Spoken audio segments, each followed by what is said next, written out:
If You Can Read This, available now. And true to my word, I will not make you sit through me fumbling through a summary of your novel. What does esteemed audience need to know about If You Can Read This?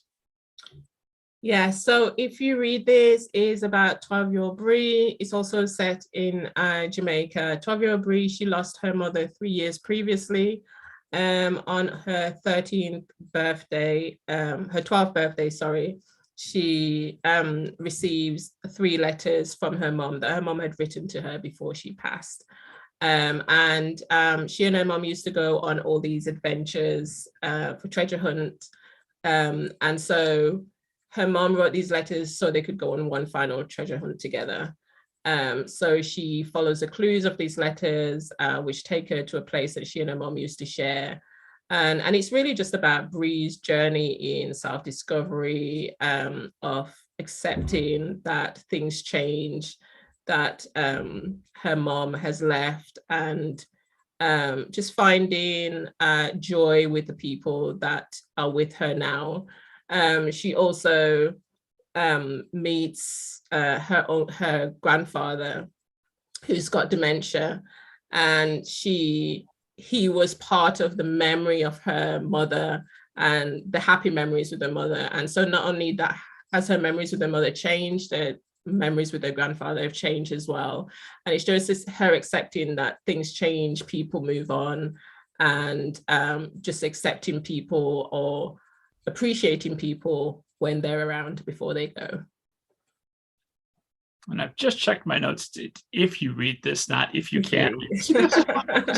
I can't even get the title right. Who is the ideal reader for If You Read This? So I would recommend it from age 9 upwards. It does deal with subject of death and dementia, but I hope I've been quite careful with the way that I've dealt with it, and as honest as I can for her age, and as gentle as I possibly can with that subject matter. So what advice for folks who want to write about such subject matters, about grief, about dementia, about death, for how does that differ when you're writing for a middle grade audience versus if you were to write for adults? I think that when you're writing for adults, you can be as unfiltered and as graphic as you can with that subject matter. I think that with middle grade readers, although I completely believe in being honest with children and their experiences, I think you have to tread very gently so that it doesn't frighten and scare them. So you have to be honest with them, but you've got to be, it's gentle with them as well. You have to hold their hand through the subject matter and also give them hope that things will get better. I think with adults, you can just say people die and you don't need to sort of, have a happy ending at the end of it. And I think children really deserve to see there's a positive ending to it. And then I know that this is loosely inspired by your own experiences with your own impulsive mother and some of the diaries she kept. Is that right? Yeah, it's mainly inspired by my grandfather, who had dementia. My mother, she used to be quite impulsive, and we used to go on a lot of little mini adventures. I remember one summer we were all really hot one night, we couldn't sleep, and she sort of came in the room and said, "Oh, you can't sleep either, let's go to the seaside." We sort of just jumped in a car in our pajamas and a pillow, and she drove us to the seaside. We slept the whole way, and when we woke up we were at the beach. And my mom, loved doing things like that. But I also wanted to tell a story of my grandfather who had dementia. He was a fisherman and he was well loved in his community. And it was because he was so well loved and so well known that when he started to get dementia, he was on his own, but people recognized him and called us. And we were in England, called us to say, we found your grandfather and we don't think he's well. And it's because people knew him in the community why we got that call.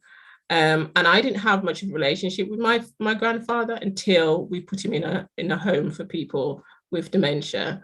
And then we would visit him all the time. And it's probably the best relationship that I had with him, that lasted maybe 5 years. But I just got to see him completely differently from the stories that my mother would tell. So she'd tell me all these stories about him when she was a child. But I got to hear that from him. But he would think my mother was still a child herself, and that was part of his dementia. So he would talk about her as if she was like 8 or 10 or 15, and he would say, oh, you know, she's got such a temper, she never listens to me. And he didn't know that she was sitting right next to him. And she would say, you know, Dad, I'm here. And he goes, I know. But then he would talk about her like she was a child. And I sort of got an insight to what my mom was like when she was younger, which I never had before. You know, I'd have her stories, but here was her father telling me these stories as if they were now, as if they were happening in that moment. And he would also think he was still a fisherman, which he hadn't done for years. So he would say, you know, oh, if I knew you were coming, I would have got you some fish. And often he would go missing from the home because he was trying to get to the sea to do fishing, to bring some fish back. So I just found it a really interesting and fascinating to watch him, because he seemed so alive when he told those stories, and when he didn't, he just seemed so lost. And I just found it quite fascinating to watch him and how he was stuck in this moment. And I just sort of wondered if he was stuck in those moments because those were the happiest moments for him, you know, and that's all he remembered were these happy times, and that's what carried him through. So I took that story and I put it in If You Read This, in that, you know, Bree is really looking for someone to comfort her. And where she found her comfort was with her grandfather, who had dementia, because he was stuck in the same place that she was, you know, for different reasons. He was stuck in the past because that's all he could remember. And she was stuck in the past because she didn't want to forget.